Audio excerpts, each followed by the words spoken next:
మకర రాశి వారు ఎటువంటి పరిహారాలు చేసుకోవాలంటారు? మకర రాశి వారికి ఈ సంవత్సరము మరి ఏలినాటి శని ప్రభావము ఉగాదితో తొలగిపోతుంది. అంటే గత 7.5 ఏళ్లుగా వీరు ఎన్నో ఇబ్బందులు పడుతున్నారు. శ్రవణ నక్షత్రము అంటే ఇప్పుడు మనము చూస్తున్నటువంటి మన వెంకటేశ్వర స్వామి సాక్షాత్తు తిరుమల తిరుపతి దేవస్థానం. అంటే శని ప్రభావం ఎలా ఉంటుంది? భగవంతులకు కూడా అటు శివుడికి, ఇటు కృష్ణుడికి, వెంకటేశ్వరుడికి ఎవరిని కూడా వదలలేదు.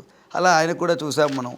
గతంలో మనకు కొన్ని సమస్యల్లో కానీ, విశేష మహాప్రసాదంలో కానీ, ఇతరత్రంలో కానీ అంటే అల్లకల్లోలాడు భగవత్ ప్రసాదంలోనే కూడా కలతలు చెందాం.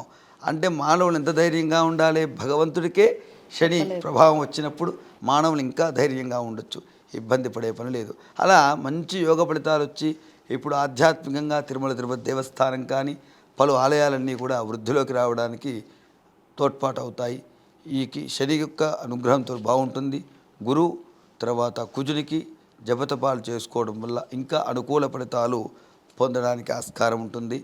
మకర రాశివారు, ఈ మకర రాశివారు విష్ణు దర్శనము వీరి యొక్క అదృష్ట సంఖ్య 8. శనివారము అదృష్టవారం. విష్ణు దర్శనం చేసుకోవడం వల్ల, ఎందుకంటే ఆ శ్రీ మహావిష్ణువుకి ఇప్పుడు గోచారరీత్యా బాగుంది కనుక ఆయన సందర్శనం మనకు కూడా ఇంకా యోగమైన ఫలితాలు పొందుతాము.